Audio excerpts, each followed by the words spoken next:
একটা সরকার। এইভাবে যদি মানুষ ঘোষণা দিয়ে বাসা বাড়ি ভাঙচুর করে অনেকে ফায়দা নেওয়ার জন্য দেখা যায় বিভিন্ন মানুষকে ফ্যাসিবাদের দোষর ট্যাগ দিচ্ছে, চান্দা দাবি করছে, টাকা দিচ্ছে না, তার বাসায় মানুষজন নিয়ে মব নিয়ে যাচ্ছে যে আপনার বাসায় হামলা করা হচ্ছে, তো হাঁটছে। তাহলে আপনি 6 মাস আগে অগস্টের 5 থেকে 8 তারিখ পর্যন্ত সরকার ছিল না, আপনি 32 নাম্বার না সারা দেশে আওয়ামী লীগের নেতা কর্মীদের বাড়ি ধুলে মিশিয়ে দিতেন।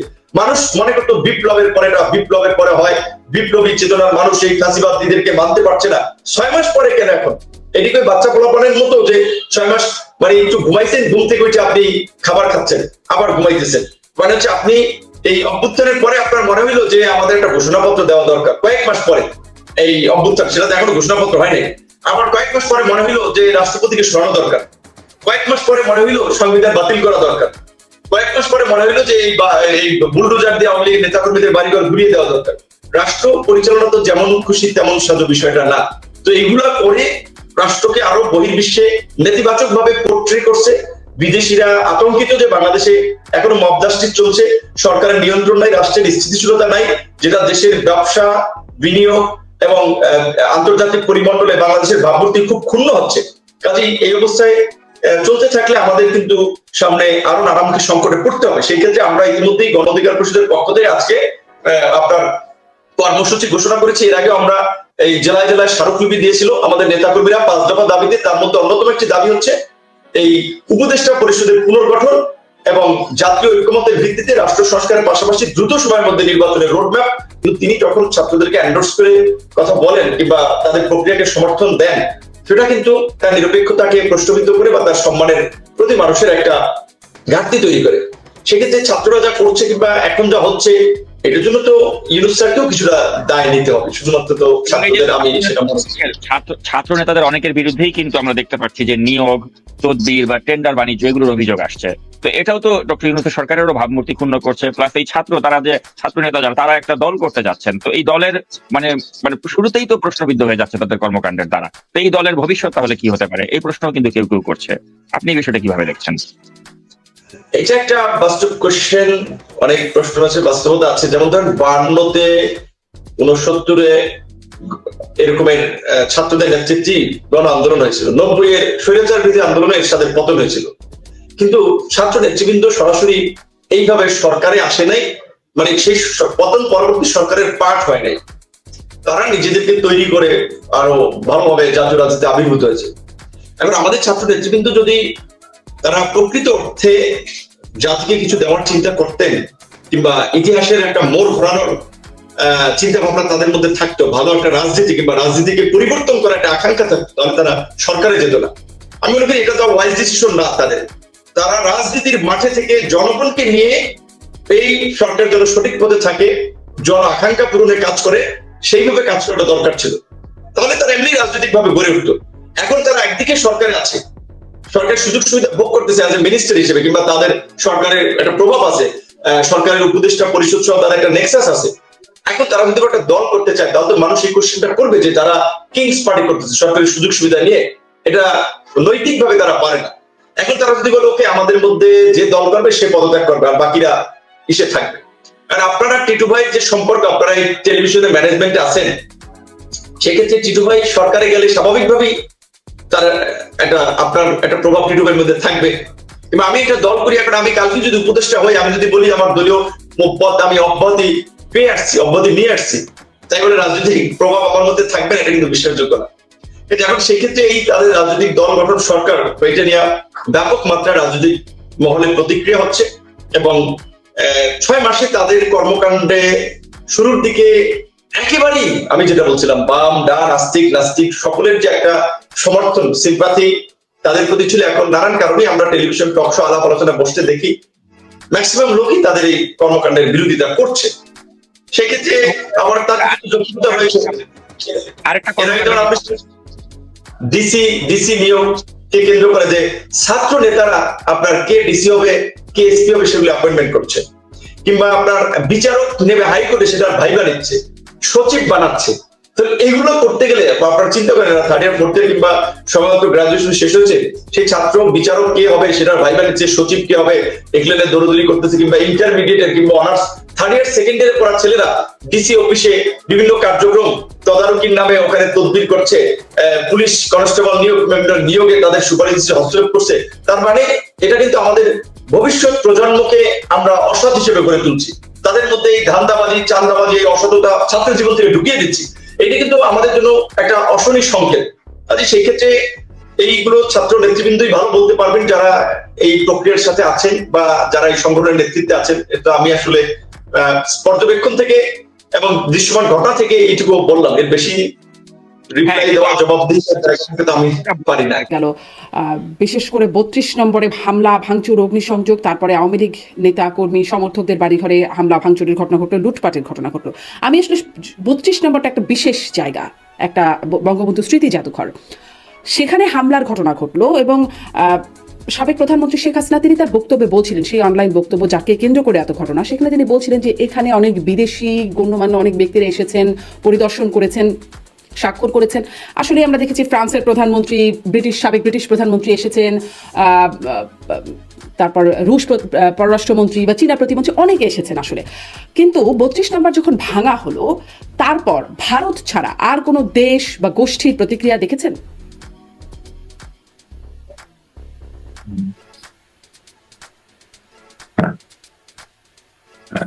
শারমিন, প্রথমত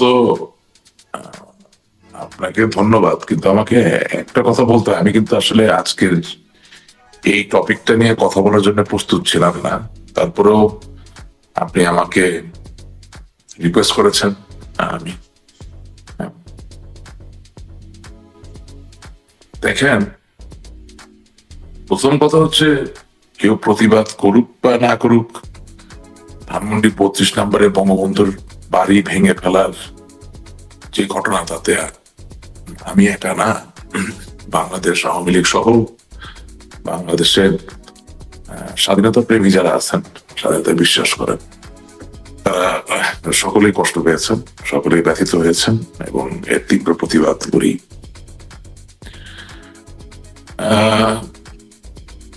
আমি নিজেও খুব চিন্তিত। আপনার প্রশ্নের সূত্র ধরে বলতে চাই, সেটা হচ্ছে যে আমার নিজের কাছে আসলে বোধগম্য হচ্ছে না যে 32 নাম্বারটা তো আর এক বাড়িতে পুরো ভেঙে ফেলা হয় নাই, একটা সময় ধরে ভাঙা হয়েছে এবং হুমকি দিয়ে, পূর্ব ঘোষণা দিয়ে ভাঙা হয়েছে, পূর্ব ঘোষণা দিয়ে, হুমকি দিয়ে, এবং বাংলাদেশ আওয়ামী লীগের সভাপতি জননেত্রী শেখ হাসিনার ভাষণকে সামনে রেখে যে ভাষণ দেবেন, সেক্ষেত্রে তারা 32 নাম্বার আক্রমণ করবেন। আমি খুবই আশ্চর্যান্বিত এই জায়গায় যে ভবনটি সম্পূর্ণভাবে বিধ্বস্ত হওয়ার আগ পর্যন্ত আন্তর্জাতিক অথবা জাতীয় ক্ষেত্রে কেউই প্রতিবাদ বা একে সংরক্ষণ বা রক্ষা করার কোনো আহ্বান আসলে আনুষ্ঠানিকভাবে জানায় নাই। এই প্রশ্ন আমার আছে, এটা উত্তর কোথা থেকে পাবো আমি জানি না। বঙ্গবন্ধু শেখ মুজিবুর রহমান জুলিও করি পুরস্কারে ভূষিত হয়েছিলেন। এটা সোভিয়েত রাশিয়ার যখন দুর্দান্ত প্রথা পৃথিবীতে, তখন নোবেল প্রাইজেরই একটা প্যারালাল, মানে সমান্তরাল আরেকটি পুরস্কার হিসেবে দেখা হতো। এখনো রাশিয়ার সর্বোচ্চ পুরস্কারগুলোর ভিতরে জুলিও করি অন্যতম একটি। বঙ্গবন্ধু সেই পুরস্কার পেয়েছিলেন এবং সেটা পেয়েছিলেন শান্তির জন্য। একটা সংগ্রাম আন্দোলনের মধ্য দিয়ে একটা জনপদকে একটা কর্ষণ, একটা চর্চার মধ্যে নিয়ে গিয়ে যে বিশ্ব শান্তি প্রতিষ্ঠিত করা যায়, সেই জায়গাটা ছিল। সেই জায়গা থেকে রাশিয়ার পক্ষ থেকে কোনো প্রতিবাদ বা কোনো বার্তা আমরা পাইনি। আমি খুব আশ্চর্যান্বিত। 7ই মার্চের বঙ্গবন্ধুর রেসকোর্স ময়দানের বক্তব্য জাতিসংঘ আন্তর্জাতিকভাবে স্বীকৃতি দিয়েছে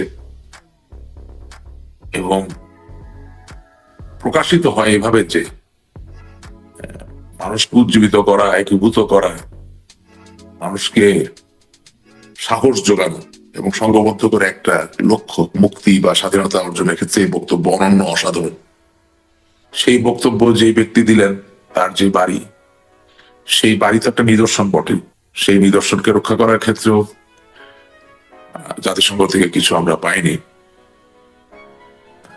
হ্যাঁ, ভারত বিবৃতি দিয়েছে, দুইভাবে দিয়েছে, একটা অফিসিয়াল বিবৃতি, আরেকটা হচ্ছে যে সাংবাদিকদের প্রশ্নের উত্তরে যিনি ওই প্রেস কনফারেন্সের দায়িত্বপ্রাপ্ত ছিলেন, উচ্চপদস্থ ভারতীয় আমলা, মানে কূটনীতিক, তিনি বলেছেন। কিন্তু যখন 32 নাম্বার ভাঙা হচ্ছে তিলে তিলে, বা যখন মানুষ অ্যাডভান্স করছে জল হয়ে ভাঙার জন্য, সেই সময় কোনো ইন্টারভেনশন আমাদের চোখে তো পড়ে নেই। আচ্ছা, তারপরেও কিন্তু আমি খুব একটা দেখি নাই যে ভাঙা হয়ে গেছে, শেষ হয়ে গেছে, তারপরে যখন বাকি আওয়ামী লীগের অনেক নেতা কর্মী বা সমর্থকদের বাসায় হামলা হচ্ছে, তারপরেও খুব দেখি নাই। একটা দেখেছি HRW পক্ষ থেকে, হিউম্যান রাইটস ওয়াচ, তারা অবশ্য বলছে কি যে আওয়ামী লীগের বিরুদ্ধে ক্ষোভ ন্যায্য হলেও আইনের লঙ্ঘন অন্যায্য। মানে তারা কিন্তু আপনাদের বিরুদ্ধে যে ক্ষোভ জনতা, সেটিকে ন্যায্য বলছে। না দেখেন, আমি হিউম্যান রাইটস ওখানে যাচ্ছি। হ্যাঁ, বঙ্গবন্ধু তো বাংলাদেশের মানুষের স্বাধীনতার জন্য সংগ্রাম করেছেন, আন্দোলন করেছেন। সেখানে তো আসলে আওয়ামী লীগ বা তৎকালীন মুসলিম লীগ বা জামাত ইসলামী বা ন্যাপ, হ্যাঁ, বা কমিউনিস্ট পার্টি এবার নাম ধরে তো আর দেশকে স্বাধীন করেন নাই। দেশটা তো স্বাধীন হয়েছে সকলের জন্য। অবশ্যই বঙ্গবন্ধুর সাথে জাতীয় চার নেতা, লক্ষ লক্ষ মুক্তিযোদ্ধা, লক্ষ লক্ষ মুক্তিকামী মানুষের ত্যাগ, সাহসিকতার একেবারেই খুবই ধনাত্মক একটা সম্পর্ক ছিল বটে। কিন্তু হিউম্যান রাইটস যদি এই কথাও বলে থাকে যেটা আওয়ামী লীগ, আওয়ামী লীগের রাগ থাকতে পারে, আওয়ামী লীগের উপরে রাগ ছিল বলেই তো 5ই আগস্ট সংগঠিত হয়েছে। কিন্তু সেটার সাথে বঙ্গবন্ধুর আবাসস্থলের সম্পর্ক আপনি স্থাপন করছেন কিভাবে? যদি আপনি সম্পর্ক স্থাপন করেন সেটা দুঃখজনক, অন্যায়, সঠিক নয়। আর যদি আমাদের গাফিলতির কারণে এই সম্পর্ক স্থাপিত হয়, তাহলে আমাদেরকে তো আরো দায়িত্বশীল হয়তো হওয়া উচিত ছিল। আমি আসলে যে জায়গাটা যেতে চাচ্ছিলাম, যে দেখেন, আমেরিকার যিনি চার্জ দি অ্যাফেয়ার্স, সাপোজেডলি উনি তো বাইডেন প্রশাসনের কেউ না। ওনার পক্ষ থেকে আমার একটা আশা ছিল যে একটা ছোট বার্তা তো উনি দিবেন। কারণ এটা আমি বলছি কেন Sharmin, I was shattered, I'm still shattered, এবং আমি একা না, everybody is shattered। আর আমি এই যে প্রথমে যখন কথা বলা শুরু করলাম, আমাকে নিজেকে সামলাতে হলো, I cannot hold my tears back। ওই বাসাটায় আমি গিয়েছি যখন আমার বয়স ছিল 10। আমি হাফ প্যান্ট পরা বয়স না, আমি আসলে প্রথমবার গিয়েছি। So I have a lot of memories. The problem is যে সাপোজেডলি 5ই আগস্টের পরে তো আমাদের পার্টির যে স্ট্রাকচার সেটা যেমন ছিল তেমনই আছে।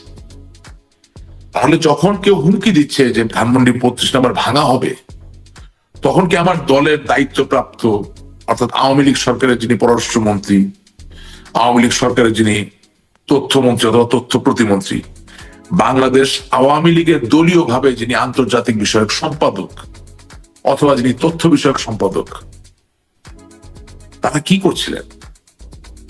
ঠিক আছে, আপনি পলাতক অবস্থায় আছেন, আপনি সশরীরে এই ঘটনাকে বাধাগ্রস্ত করতে পারছেন না, কিন্তু যারা এই বাড়ির স্টেক হোল্ডার, অর্থাৎ রাশিয়া আমাদের চিরকালের মিত্র, সে তো আমাদের স্টেক হোল্ডার।